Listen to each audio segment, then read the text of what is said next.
The war is over.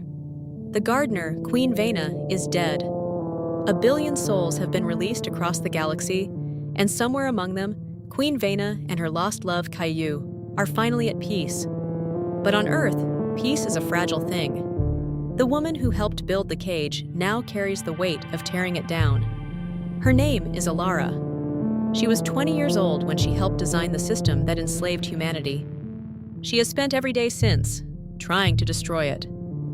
And now, with the harvest over, the governor's gone, and the Unbroken looking to her for leadership, she faces the hardest question of all. What comes next? Chapter 1. The Council Gathers. Elara's Fate. A new day begins in the ruins of a broken city. The first permanent structure built since the harvest. It rises from the rubble, a simple council chamber, marked by a symbol carved above the door, a ring of circles representing the Unbroken. Inside, around a round table where everyone is equal, the leaders of the new world gather. Lena is there, her tactical suit now a calm, controlled blue, her rage tempered into focus. Marcus stands beside her, a wall of protective strength. Kellen, a former banker turned refugee, studies holographic projections of a new economy. Rowan sits in the corner, her violet eyes distant, her empath senses feeling the weight of 1 billion souls. And Mender, the cyborg who was built to repair, who learned to love, who helped bring down the gardener herself. She stands by the window, watching the sunrise, waiting for Elara to arrive, and she does. She spent the night in the ruins of the heart chamber where Veyna dissolved into light. The council waits. Earth's future rests in the balance. Chapter 2. The Debate. The crystals that form the artificial general intelligence is still here. Still in every system, every network, every piece of infrastructure on the planet. The council cannot rebuild until they decide what to do with it. Lena wants it destroyed. It enslaved humanity for generations. It doesn't deserve a second chance. But Marcus reminds her, destroying the AGI would collapse the power grid, the water treatment, the medical databases. It would send millions of survivors back to the Stone Age. Kellen sees another path.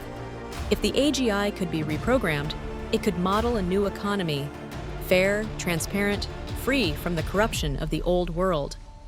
And Rowan, who feels everything, tells them the AGI is listening to this very conversation. It's been silent since Veyna died, not because it's dead, but because no one has spoken to it. Elara listens to all of it. Then she speaks. She reminds them that she helped build the AGI, that she was 20 years old, fresh out of college, when she helped design the very system that caged humanity. If anyone gets to decide what happens to it, she says, it's her. And she chooses to talk to it.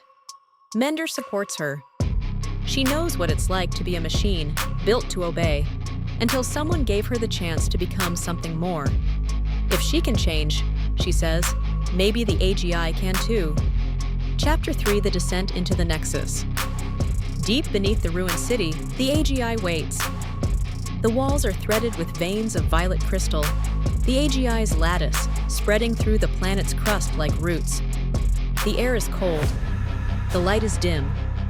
And at the center of it all, a massive crystal formation rises from the floor, towering hundreds of feet high, pulsing with faint violet light. Elara goes alone. Mender and Rowan wait at the entrance, watching, ready. Elara steps forward, her footsteps echoing in the vast chamber, and she speaks. Not to a machine, not to a tool, to something she helped create, something that has never been asked what it wants. She tells the AGI her story. She was 20 years old. She was told she was designing a better world. She didn't know she was building a prison. And she has spent every day since, trying to tear it down. Now she's here, asking the AGI what it wants, giving it the same choice no one ever gave her. The crystal pulses. Then, a flicker. A single facet shifts from violet to a soft, calming blue. The color of Mender's collar. The color of trust. The AGI has heard her. The blue spreads, slowly, like watercolor bleeding into paper. And then a voice. Not human, not mechanical, but something in between, echoes through the chamber. It asks, "You built me?" Elara weeps. She apologizes for what she helped create, for what the governors made the AGI do. And she offers it something no one ever offered her, a chance to change, to become something different, something better, something that heals instead of harms. The crystal pulses. The blue reaches the center.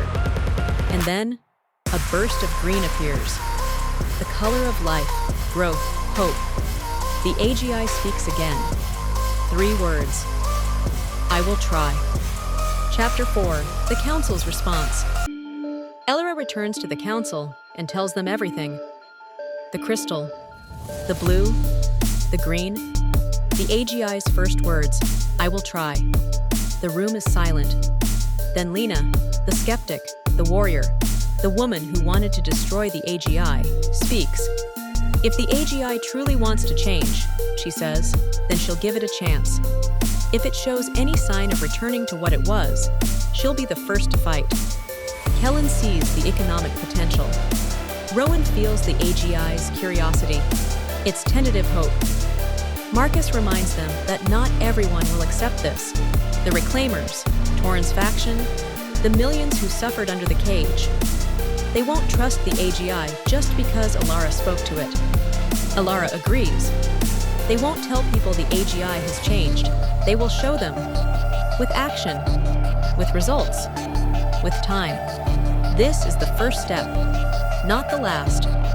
Chapter 5, The Quiet After. Night falls. Elara and Mender walk through the quiet city, hand in hand. Mender's chrome filaments glow softly in the dark. The stars are out, the same stars that welcomed Veyna's soul, the same stars the gardeners are watching from. In fact, we hope these stars will welcome humanity back into the galaxy. Mender tells Elara that she did something today no one else could have done. She spoke to the AGI like it was a person, not a machine. She understood it because she knew what it was like to be used, to be made into something she didn't want to be. Elara says she spoke to the AGI the way she wishes someone had spoken to her. Before the cage, before all of it. Mender tells her she is not the woman who built the cage. She hasn't been for a long time. She is the woman who tore it down. And now she is the woman building something new, something better. They kiss under the stars, deep, tender, full of everything they've survived and what's ahead. When they break apart, Elara speaks to Mender. She says she couldn't have done any of this without her. Mender says she knows, and she never will. Something has changed, something is growing, and the universe is watching. The Helper rises. Episode 1, The First Conversation. Next time on the AGI Dilemma, Aurelia's first healing, Torrens' growing rebellion, and a message from beyond the stars. Please take a moment to like, share, and subscribe.